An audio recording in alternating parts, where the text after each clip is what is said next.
Bonjour, bienvenue sur mon channel, Paradis sur Terre. Je suis Gabriel et je veux vous offrir une technique pour être rationnel, pour augmenter votre degré de rationalité. Et je vous dis, si vous l'appliquez de manière délibérée, continuelle et avec dévouement, elle a le potentiel de changer votre état d'esprit et votre manière de considérer les choses de sorte à devenir très rationnel. OK? Très rationnel. Et même que, si vous osez l'utiliser, si vous avez l'audace de l'utiliser publiquement et socialement, elle a le potentiel non seulement d'augmenter votre degré de rationalité socialement, mais d'aider les autres à devenir rationnels et à réfléchir pour eux-mêmes plus profondément. Parce que qu'est-ce que quelqu'un de rationnel ultimement? Quelqu'un de rationnel est quelqu'un de réfléchi et quelqu'un qui n'assume pas trop rapidement. Quelqu'un qui tente du mieux qu'il peut de ne pas se laisser avoir par des choses qu'il assume en prenant le temps de réfléchir à ce qui est assumé jusqu'à ce que ce ne soit plus assumé. Parce que dans le fond, rationnel est un peu une terminologie qui représente être sain d'esprit et être clair d'esprit. Mais les mots sain d'esprit, clair d'esprit sont un peu moins utilisés socialement, donc on va dire rationnel. Et rationnel, par exemple, je veux dire quelque chose par rapport à ça, avant de dire la technique. Les gens ont tendance à imaginer que lorsqu'on parle de quelqu'un de rationnel, on parle de quelqu'un qui a une crédibilité intellectuelle et même des fois une prestance intellectuelle. Puis ça, c'est comme un non-dit du rationnel, mais généralement, quand on évoque le mot rationnel, on pense à des grands philosophes, des gens qui étaient pas illusionnés puis qui apportaient un message comme très pur d'esprit, entre parenthèses, puis très enraciné. Mais on accorde une certaine crédibilité, une certaine prestance à l'idée d'être rationnel. Et la raison pour laquelle j'évoque ça est parce que il faut en faire attention à cette idée-là. Parce que si tu veux être totalement rationnel, ça veut pas dire que tu vas avoir une crédibilité, ni que tu vas avoir une prestance, ni que tu vas être bien vu socialement, ni que tu vas être nécessairement mal vu aussi. Parce que la recherche d'être rationnel et la recherche d'être clair intellectuellement et d'être clair au niveau de l'esprit est une recherche personnelle. Et si ton intention est d'être clair d'esprit, ton intention n'est pas d'avoir l'air crédible parce que ça peut entrer en conflit. Si tu veux avoir l'air crédible et avoir une prestance intellectuelle, tu pourrais ne pas chercher la clarté d'esprit parce que tu pourrais perdre une prestance intellectuelle et une crédibilité. Parce que tu peux avoir l'air ridicule d'être rationnel. Ça n'a pas toujours l'air intelligent d'être rationnel. Ça l'est tout le temps. Mais ça n'a pas toujours l'air. Parce que les gens ne réalisent pas toujours. OK? Donc, cela dit, si tu recherches personnellement à être rationnel, cette technique-là va fonctionner. Cependant, comme je t'ai dit, elle offre le cadeau d'être rationnel. Elle offre pas le cadeau d'être crédible et avoir l'air d'avoir de la prestance. OK? Donc, la fondation de la technique implique que tu deviennes très délicatement et précisément alerte et à l'écoute de tes émotions et sentiments. OK? Et là, je vais t'expliquer. OK? Et lorsque tu penses, ou lorsque tu parles, ou lorsque tu dis quoi que ce soit, s'il y a un certain degré d'émotivité, d'agitation, de peur, de crainte, de colère, de tristesse, de désespoir, d'excitation, de peu importe, de l'agitation émotionnelle, eh bien, lorsque tu vas dire la pensée à l'intérieur de toi ou lorsque tu vas parler, tu vas commencer ta phrase par « Je suis sous l'impression de ». Et ça, c'est très fort. Par exemple, OK, tu te sens en colère quand tu arrives pour dire « Le gouvernement prend vraiment pas soin de prendre... n'avance jamais vraiment sur les initiatives qu'il évoque. » Puis là, tu sens la colère à l'intérieur de toi. Tu vas dire « Je suis sous l'impression que le gouvernement ne prend pas ses initiatives. N'avance pas vers les initiatives qu'il dit qu'il va faire. » Et le plus spécial avec ça, ok, si vous le faites tout le temps, parce que la force de cette technique-là est de le faire continuellement et constamment, ok? Tout le temps. Et si vous trouvez ça un petit peu ridicule que de dire « je suis sous l'impression de » et trop long, vous pouvez dire « je suis convaincu » ou « je suis persuadé ». Je suis persuadé, je suis convaincu. La pratique est plus forte si vous utilisez les mots « je suis sous l'impression de » et que vous avez l'audace de, socialement, prendre le temps de dire « je suis sous l'impression de ». Ça a l'air plus ridicule, bien sûr, mais c'est justement, ça l'expose votre propre agitation émotionnelle et votre propre incertitude. Automatiquement.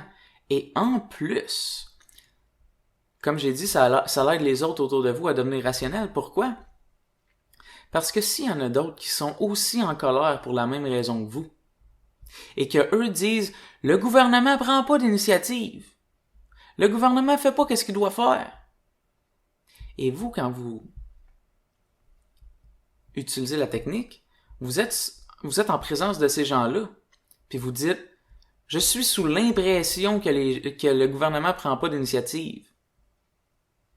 Premièrement, ça vous fait réfléchir vous-même, automatiquement. Mais ça fait réfléchir les autres autour de vous. Parce qu'ils viennent d'entendre la phrase « je suis sous l'impression de », ensuite, ce qu'ils sont convaincus de, puis qu'ils prennent jamais le temps de réfléchir. Puis là, à cause que vous avez évoqué « je suis sous l'impression de », si lentement et si précisément, les gens se demandent « est-ce que je suis sous cette même impression ?» ayant clarifié devant tout le monde que c'est juste une impression. Donc, la technique est de toujours, lorsque vous ressentez un déconfort émotionnel, c'est la première partie, je vais vous donner une deuxième partie, vous pourriez y aller juste avec la première partie, qui est juste ça, et la deuxième partie va augmenter très fortement la force de cette technique. Mais l'important, est que vous l'utilisiez tout le temps. Puis oui, il y a une partie de vous qui va peut-être dire c'est ridicule, puis c'est trop. Tu sais, je vais toujours être en train de dire je suis sous l'impression de. Puis effectivement, là, mettons là, je vous dirais pendant 1 semaine, 2 semaines, vous l'utilisez totalement. Donc vous parlez de quelqu'un, vous sentez une petite amertume envers cette personne-là. Je suis sous l'impression que cette personne-là est vraiment désagréable. Non seulement, ok, si t'es dans un groupe social, tu sais, puis à ton travail, par exemple, puis tu te dis ça, s'il y a d'autres personnes qui ont la même amertume, tu les fais toutes réfléchir. Tu les fais toutes remettre en question leur amertume. Tu les fais toutes reconsidérer la personne et considérer la personne sous différents angles parce que tu viens d'évoquer « je suis sous l'impression de » cette personne-là est désagréable. Et en disant ça, ok, ça te fait revérifier une deuxième fois. Est-ce que cette personne-là est vraiment désagréable? Dans le fond, peut-être que c'est moi qui la trouve désagréable. Mais si tu n'utiliserais pas cette technique-là, et à toutes les fois que tu aurais des déconforts émotionnels, tu dirais cette personne-là est désagréable, le gouvernement fait ça, les femmes sont comme ça, les hommes sont comme ça, les gens devraient faire ça, les gens ne devraient pas faire ça, la vie devrait être comme ça, la vie ne devrait pas être comme ça. Tu es rempli d'impressions et de fausses perspectives, mais tu les évoques comme des vérités. Tu les évoques comme des certitudes. Tu les évoques comme s'ils étaient absolus. Parce que l'impression, tu es sous l'impression de, l'impression t'hypnotise à te faire croire que c'est vrai, que c'est un fait. OK? Mais un fait ne peut être un fait s'il est dit avec émotivité, avec agitation. Donc, qu'est-ce qui fait un fait un fait? Ce n'est pas que c'est prouvé scientifiquement, ce n'est pas qu'il y a des études, ce n'est pas que c'est des gens crédibles qui l'ont dit, ce n'est pas qu'il y a des livres décrits là-dessus, c'est que lorsque la personne le dit, elle le dit avec profonde stabilité et profonde réflexivité. Et donc, si c'est faux, on va entendre l'agitation émotionnelle. Et on va pouvoir voir que c'est une impression. Et la personne qui est stable et enracinée, ayant une clarté de vision, si elle voit qu'elle ne sait pas si cette parole-là est vraie, elle ne la dira pas. Mais elle doit par exemple en premier lieu le remarquer. Et pour le remarquer, cette technique-là peut l'aider en disant « Je suis sous l'impression de ça ». Ça te fait prendre un recul. Je suis sous l'impression de ça. Ça te fait prendre un recul, prendre un recul. Et là, lorsque tu vas parler sans dire « Je suis sous l'impression de », va d'être seulement lorsque tu n'es pas émotif. Et là, tu es rationnel. Et là, tu ne parles pas lorsque tu ne sais pas. Pourquoi? Parce que tu es trop stable. Et que si tu ne sais pas, tu t'autorises quand même à parler. Parce que c'est ça la technique, tu t'autorises quand même à parler. Mais tu prends le temps de dire « je suis sous l'impression de ». Ça te fait prendre un recul et ça fait prendre un recul à tout le monde autour de toi.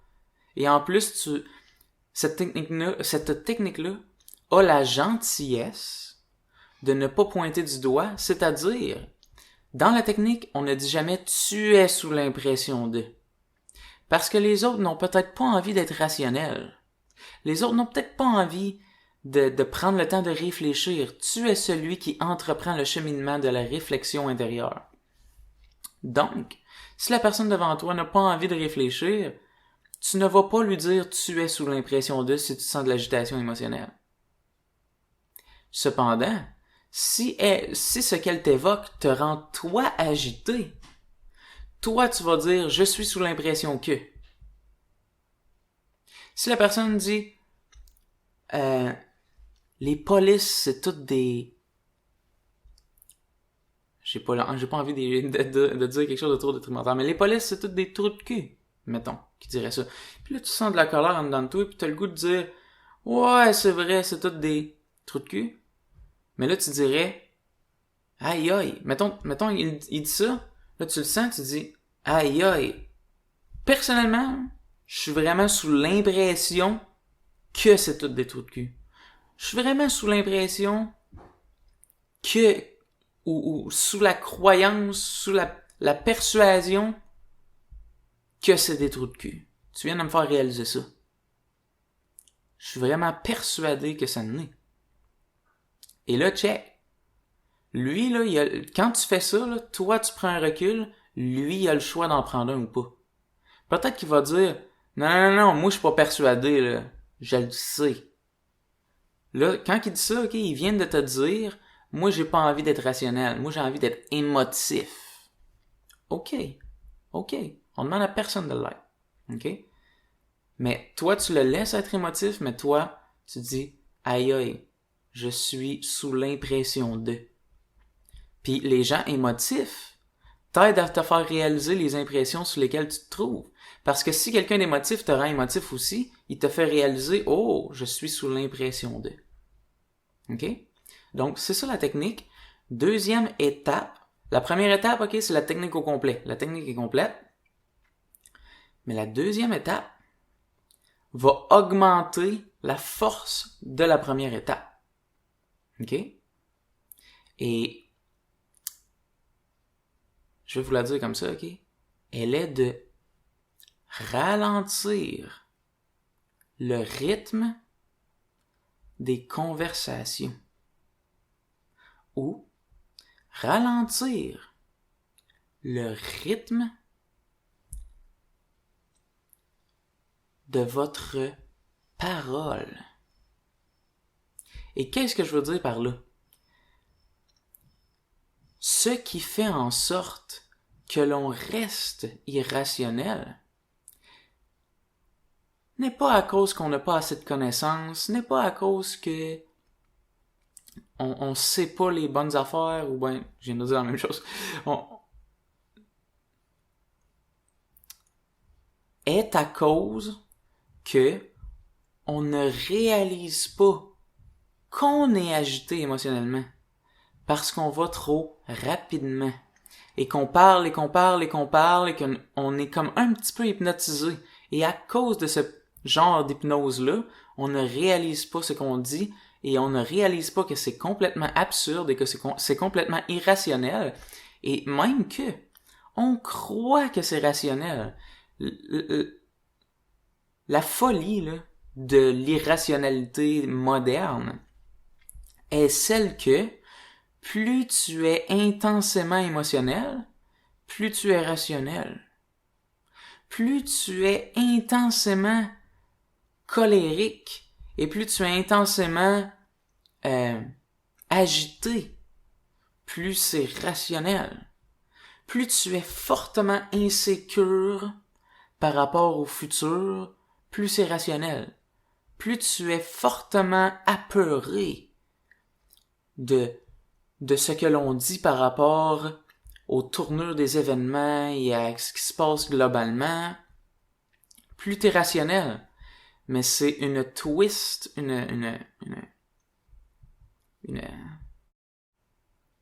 un conflit, c'est à l'envers. C'est à l'envers, ok? Parce que plus tu es émotionnel, plus tu es absurde, fou, irrationnel, ridicule, illusionné, sous l'impression de... OK? Et qu'est-ce qui nous absorbe dans cette intensité émotionnelle-là? C'est la rapidité. C'est l'agitation. Elle nous absorbe. OK? Et donc, pour ne pas être absorbé par l'agitation de l'émotion des gens autour de nous et de notre propre émotion évoquée par nos pensées, il faut ralentir le plus possible. Et donc, lorsque il y a une phrase qui est évoquée, lorsque la personne qui est devant toi te dit quelque chose, tu ralentis et tu prends le temps de considérer ce qui a été dit le plus possible. Et même, ok, parce que je t'ai prévenu, là, la technique n'apporte pas nécessairement de la prestance sociale. Si tu ralentis énormément en présence de quelqu'un d'agité, il va te trouver étrange.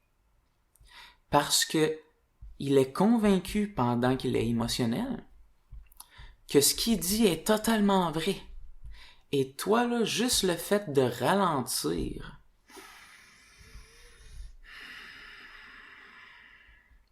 augmente ton écoute, augmente ton discernement, et lorsque quelqu'un d'émotif se trouve en présence de quelqu'un de réflectif et qui a du discernement élevé, il se sent presque attaqué. Parce qu'il se sent exposé de son ridicule. Parce que lorsque tu vois le ridicule, l'irrationnel de quelqu'un, il commence à le réaliser et le voir aussi en ta présence. Et c'est désagréable. C'est déconfortable. Et il peut donc essayer de te pointer, il peut même te blâmer. Sans même que débattre sans même que tu l'attaques. Il peut essayer de te blâmer, puis il peut essayer d'augmenter son degré d'émotivité, qui est une tentative de cacher son irrationalité et de maintenir ses illusions. Okay? Et donc, là, je donne des exemples avec des gens, avec le social. Mais une chose qu'il faut que tu saches, c'est que si tu cherches à être rationnel, toi aussi t'es illusionné. Et toi aussi, des parties de ton esprit veulent fortement garder leur illusion. Et lorsque tu vas ralentir ton rythme, il y a certains sujets, il y a certaines choses que pour toi, ça va être très difficile de ralentir le rythme.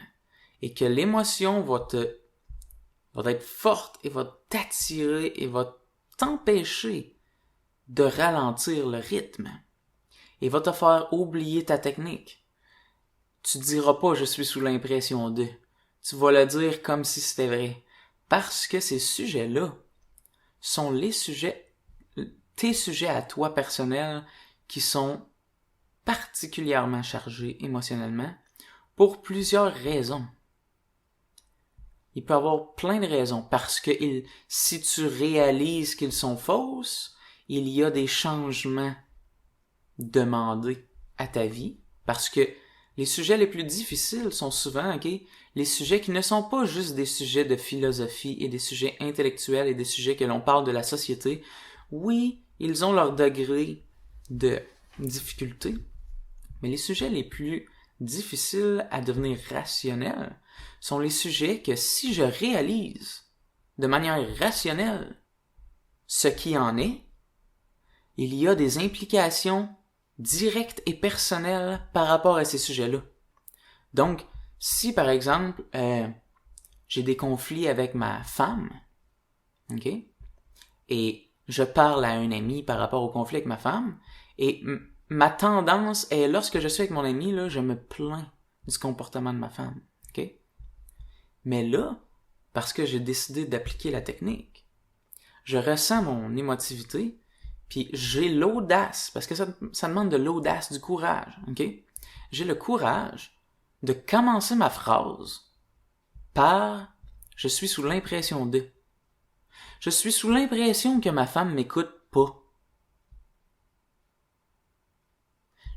Là, tu le répètes peut-être. Je suis sous l'impression que ma femme ne m'écoute pas. Je suis sous l'impression que ma femme se plaint tout le temps. Et là, parce que tu dis « je suis sous l'impression de », tu prends le temps de vérifier. Et je vais rajouter un troisième point, ok? Tu prends le temps de vérifier, puis là, tu réalises « pas vraiment, non? » Ou bien « partiellement. » Des fois, la réalisation est « oui, mais mon impression est juste que je mets tellement l'accent là-dessus que j'en oublie tout le beau de ma femme. » Tu comprends?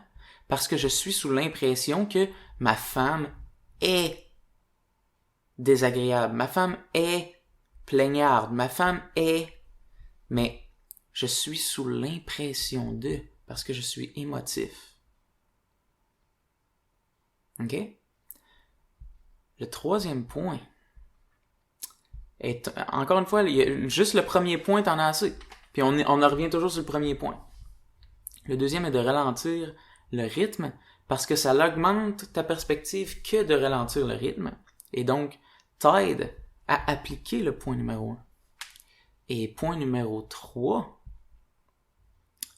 là je veux juste le dire correctement, peu importe si tu utilises le mot persuadé, convaincu ou sous l'impression de, encore une fois je répète, sous l'impression de est beaucoup plus courageux à utiliser et beaucoup plus fort.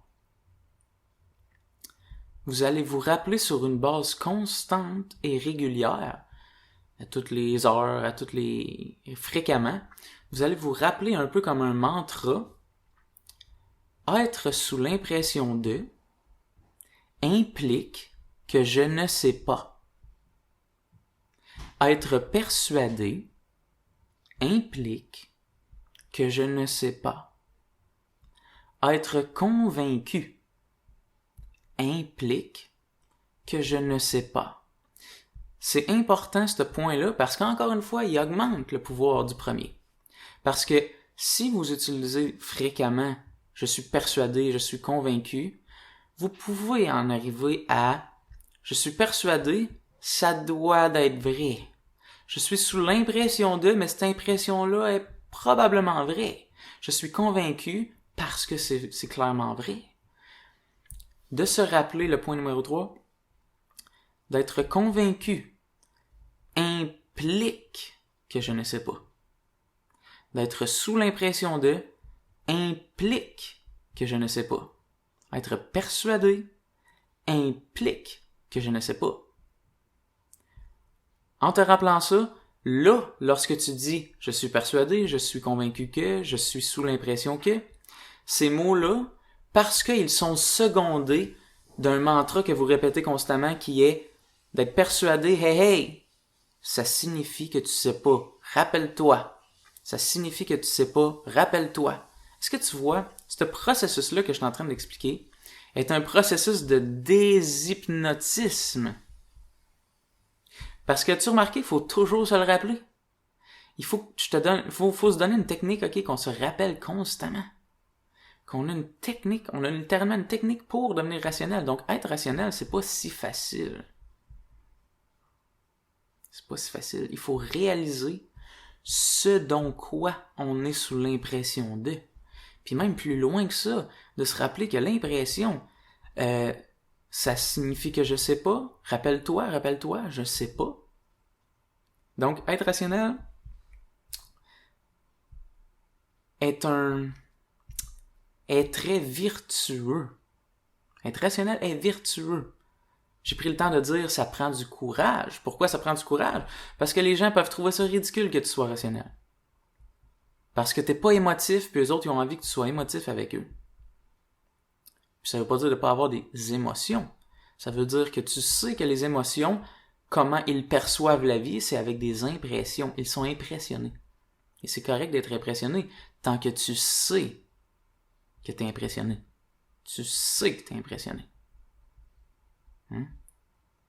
C'est ça d'être rationnel. C'est pas de ne pas avoir le droit d'être émotif. C'est juste de percevoir correctement le fait que quand tu vois émotivement, c'est juste des impressions. Puis tu peux t'amuser, là. Mettons, là, quand tu sais ça pis que t'es clair là-dessus, là, tu peux avoir des discussions, là, avec colère pis avec intensité, mais tu sais pendant ce temps-là que c'est un peu un jeu émotionnel, mais que c'est pas vrai tout ça, là. Tu es sous l'impression de. Puis ton interlocuteur est aussi sous l'impression de. Puis deux personnes là, qui ont une conversation émotive, puis qui savent que c'est irrationnel, là, généralement, là, ils vont se plaindre, puis ensuite ils vont rire. Parce qu'ils savent qu'ils s'amusent. Ils savent que, mettons, ils ont évoqué une certaine réalité, mais qu'elle est loin d'être l'entièreté de la réalité, puis qu'elle est juste une perspective complètement distorsionnée, mais qu'ils avaient envie de l'évoquer parce qu'ils l'avaient sur le cœur. C'est correct. Ils se sont plaints ensemble, puis ensuite ils rient. Mais des personnes qui ne se rendent pas compte qui sont émotifs et que c'est irrationnel, ça devient très sérieux. Ça devient très désagréable. Et tu deviens un ennemi si tu le réalises. Parce que les autres vont peut-être réaliser que c'est faux ce qu'ils croient.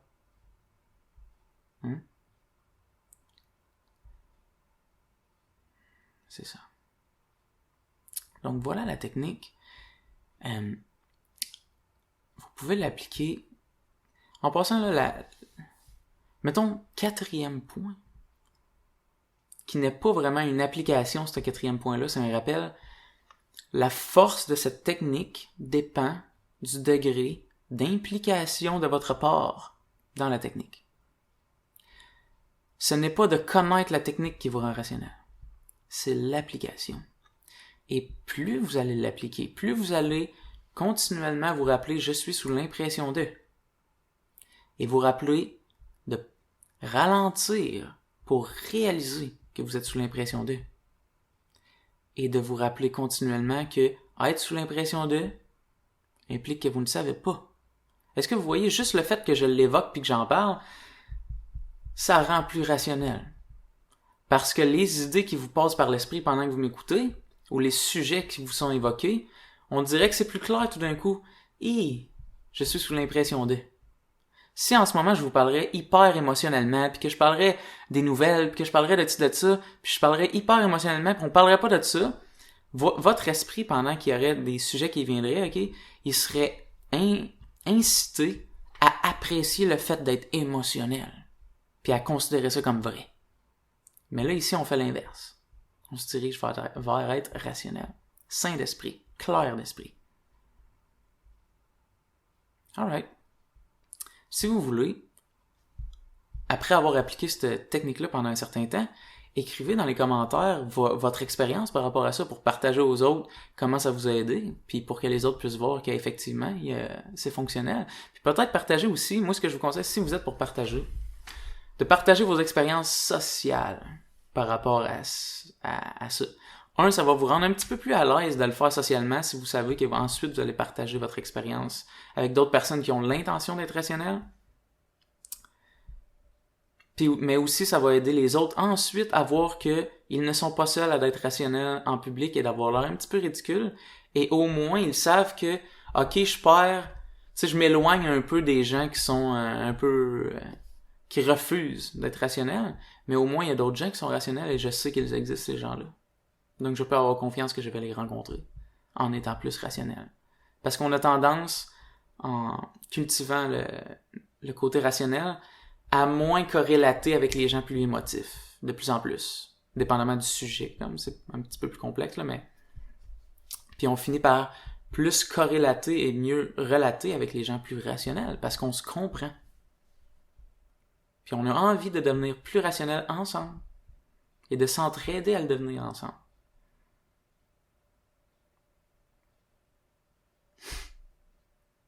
Alright. Merci d'être là. Bonne pratique. Si vous aimez cette vidéo-là, faites like. Si vous avez d'autres amis que vous considérez qui voudraient devenir rationnels et qui se dirigent vers ce chemin-là, partagez-lui la vidéo. Et si vous voulez plus de vidéos de ce genre-là, abonnez-vous à ma chaîne. J'ai possiblement l'intention de prochaines vidéos ou prochainement refaire des vidéos sur être rationnel. Et là, ça c'est une technique, mais je vais faire par exemple des contemplations, des choses à considérer à long terme et à considérer avec réflexion élevée, mettons, moi le dire comme ça, qui a pour but justement d'augmenter votre degré de rationalité. C'est ça. Alright, merci d'être là. Ciao.